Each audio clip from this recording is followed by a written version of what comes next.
Welcome back to the deep dive. You know, most people feel like they've got a handle on the 12 English tenses, but then you hit these high-stakes situations. Like formal reports. Exactly, or academic writing, maybe exams like IELTS or TOEFL, and suddenly getting the tense precisely right isn't just nice to have, it's everything. That's so true. There's everyday functional English, and then there's rigorous formal English, Yeah. and they aren't always the same thing. Right. So our mission today really is to grab this stack of advanced multiple choice questions. We've got 24 of them, very specific examples, Covering all the bases. every single tense, active and passive voice, and we're gonna, systematically pull them apart, like building a master key for that next level of grammatical precision. So we're diving deep into the actual mechanics, the verb structures. We're not just spotting the right answer. No, not at all. We're figuring out why the other options are definitely wrong. Often it comes down to these tiny little clues, right? Time markers, or how the subject relates to the action. Precisely. It's about understanding the underlying logic. This is basically the ultimate crash course if you need that high-level language mastery fast. Yeah, we'll be moving pretty quickly, but going deep where it counts. We'll cover the present tenses, then past, then future. And we'll definitely pause on some of those trickier passive forms. Oh yeah, the continuous passes always trip people up. Even native speakers sometimes, yeah. Okay, but before we dive into sentence number 1, there's something really important for everyone listening. You absolutely must subscribe to the YouTube channel Daily Colloquial English. Oh, good point. Seriously, subscribe and share it with your friends. If you need that kind of structured, ongoing learning after this deep dive, it's just an invaluable resource. Absolutely. Okay, so shall we proceed? We'll go through all 24 sentences right in order. Yep, one by one. Focusing on those linguistic clues, the hints that tell you which tense to use. Sounds like a plan. Okay, let's unpack this, starting right at the foundation. The present tense family. Right, the present tenses. You've got your simple, continuous, perfect, and perfect continuous. And these really defined things happening now, or habitually, or things that just finished but still matter now. Kind of the engine room for talking about the current state of affairs. Yeah. Hashtag 1, present simple, active passive. Okay, sentence 1, active voice first. Setting the scene, nice academic context. The professor, usually her lectures at 10 a.m., and the options are delivered, delivers, or delivered. Okay, the absolute key here is that word usually. Right, the time marker. Exactly. That signals habit, a routine, something that happens regularly, not just a one-off event. So that immediately points us to the present simple tense. But there's another little catch, isn't there? The subject. Yes, the professor, that's third-person singular, he, she, or it.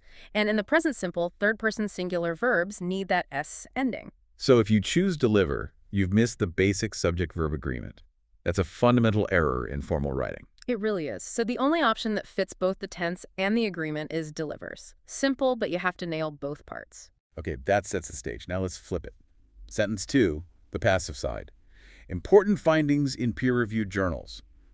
Options are publishes, are published, or were published. Right, and here's where people can stumble right away. Look in the subject. Important findings. Findings can't publish themselves. Exactly. They are the receiver of the action. They get published. So that immediately rules out the active option, publishes. We know it has to be passive. Which means we need some form of the verb to be plus the past participle published. Correct. Now, which tense? The sentence isn't talking about one specific publication event in the past. It's stating a general truth, a standard practice in the academic world. Like a rule or a common procedure? Precisely. And for general truths or standard practices that are currently valid, we use the present simple. So present simple passive. Which leaves us with are published. Yeah. If we used were published, it would imply that maybe this isn't the standard anymore, that it happened in the past, but perhaps things have changed. Exactly. So are published. This structure is so common in academic abstracts, stating generally accepted knowledge, hashtag, tag 2, present continuous, active passive. Okay, let's switch gears. Present continuous. This is for actions happening right now, temporary, ongoing stuff. Sentence 3, active voice. At the moment, researchers' new methods to combat climate change. Options, develop, are developing, we're developing. And again, the time marker is your friend. at the moment. Yeah, crystal clear. It sets up this temporary time frame. The action's happening now. It started recently. It's in progress. But it's not necessarily permanent or habitual. Right. It contrasts perfectly with the usually in sentence one. So we need present continuous. The subject is researchers, which is plural, Plural subject, so we need the auxiliary verb are, followed by the ing form, the present participle. which gives us our developing. Perfect for describing a current project or initiative, like in a status update. Makes sense. Okay, now sentence 4. And you slag this one. This could be tricky. The continuous passive. The conference live on several platforms right now. Options. Is broadcast, was broadcast, will broadcast. Right. So first check the time marker, right now. That strongly suggests an ongoing action. Like present continuous feels right. It does. Now, check the subject, the conference. Can a conference broadcast itself? Nope, definitely passive. It receives the action. So technically, the most grammatically pure form to capture ongoing passive action right now would be the present continuous passive is being broadcast. And that's not one of the options they gave us. Exactly. And this happens all the time on tests and even in formal writing, like news reports. It forces you to think about register and common usage. So what's the thinking here? Well, the subject, conference, is passive, so was broadcast, past, and will broadcast, future active, are out. We need a present passive form. The form is broadcast, present simple passive, is often used stylistically as a shorthand for is being broadcast, especially in contexts like media schedules or live event reporting. Ah, so conciseness sometimes wins out over strict grammatical perfection. In certain registers, yes. The full form is being broadcast, while technically more accurate for right now, can sound a bit clunky. So given the choices, the best fit and the one most commonly used in this kind of context is broadcast. It emphasizes the current state of being transmitted. That's a really important nuance for advanced learners. Recognizing when a slightly less precise form is actually the standard or preferred choice in a specific formal context. It is. It shows an understanding beyond just the textbook rules. Hashtag 3, present perfect, active passive. Moving on to the perfect tenses. These are all about linking the past to the present. Sentence 5, active voice. Scientists' significant progress in renewable energy. Options. Has made, have made, or made. Okay, present perfect. The key idea is that an action happened in the past, making progress, but it has a direct result or relevance now. We can see that progress today. It's not just a historical fact. Exactly. So present perfect is needed. Now look at the subject. Scientists, plural.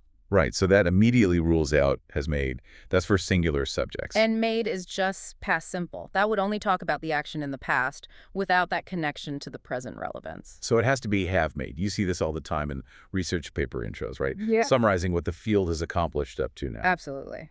Okay, sentence 6. Passive perfect, and let's add a time element.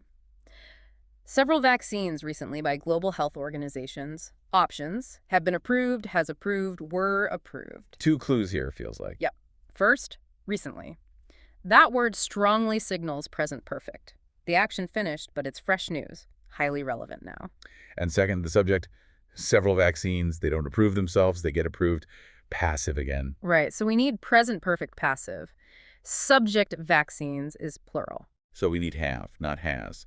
Then for the passive, we need been plus the past participle, approved. Put it all together. Have been approved.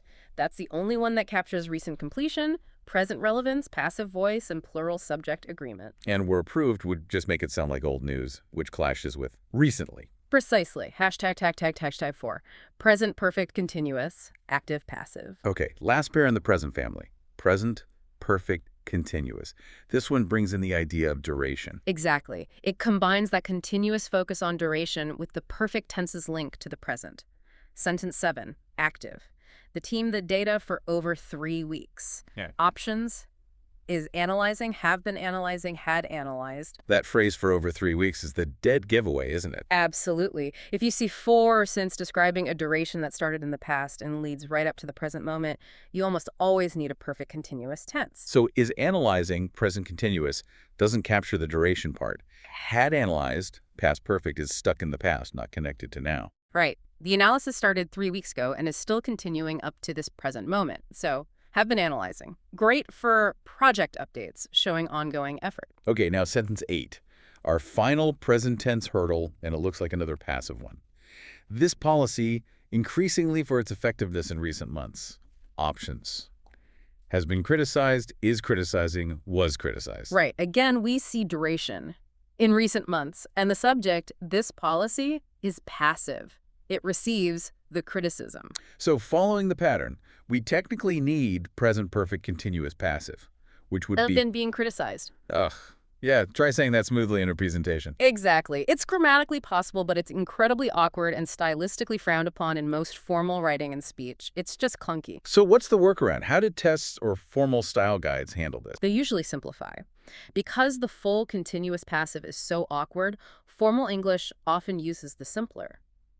Present perfect passive has been criticized to convey the idea of an action happening over a period leading up to the present. The focus shifts slightly to the resulting state of having been criticized over that time, rather than the moment-by-moment ongoing process. So the test is checking if you recognize the duration clue in recent months, points to a perfect tense, and that the subject is passive, but expects you to choose the more common, stylistically preferred, simple passive form. That's often the case for this specific structure. It tests nuance and awareness of common usage in formal contexts. Wow. Okay, that's the present family done. 8 sentences and already some really deep points about grammar versus style. That's exactly the kind of insight we need. All right, let's journey into the past. Past simple, continuous, perfect, perfect, continuous. The big challenge here is often establishing clear chronology. Yeah, especially in formal stuff like history writing, legal documents, research summaries. You absolutely have to be clear about which event happened first. No ambiguity allowed. Hashtag, tag 5. That's simple, active, passive. Okay, sentence 9, nice and straightforward active voice. The proposal after a lengthy debate. Options. Accept, accepted, accepts. Keeps pretty clear cut. The debate is over. The action accepting is finished. It all happened in the past. One completed past event. Exactly. We just need the regular past simple form, accepted. Okay. Sentence 10, the passive equivalent. The ancient manuscript in a cave by archaeologists. Options. Found, was found, had found. Again, look at the subject. The ancient manuscript. Can't find itself. Passive. It was the object of the discovery. Right, so found active is out. Had found would be past perfect, suggesting it was found before some other past event, which isn't indicated here. We're just stating a single completed past event where the manuscript received the action. So past simple passive was found. Clear historical fact, focus on the object. Perfect. Hashtag 6, past continuous active passive. All right, past continuous. Sentence 11, active. At that time, the company, a new headquarters downtown. Options. Build, was building, had built. The key phrase here is at that time. That signals we're setting a scene in the past. It describes an action that was in progress during a specific past moment or period. So it's like background information. It tells us what was happening when something else might have occurred or just describes the ongoing state at that time. Exactly. If we used past simple, built, it would imply the headquarters was finished at that time. Past continuous means the construction was underway then. Makes sense. So law was building. Now, sentence 12. You highlighted this one earlier. The crucial passive distinction. The experiment while the students were observing, options, was conducting, was being conducted, conducted. Okay, this is a classic massive error trap. Yeah. If you choose was conducting. You're saying the experiment itself was actively conducting something, which is impossible. Right. The experiment is the thing receiving the action. It's passive. And the phrase, while the students were observing, tells us it was happening at the same time.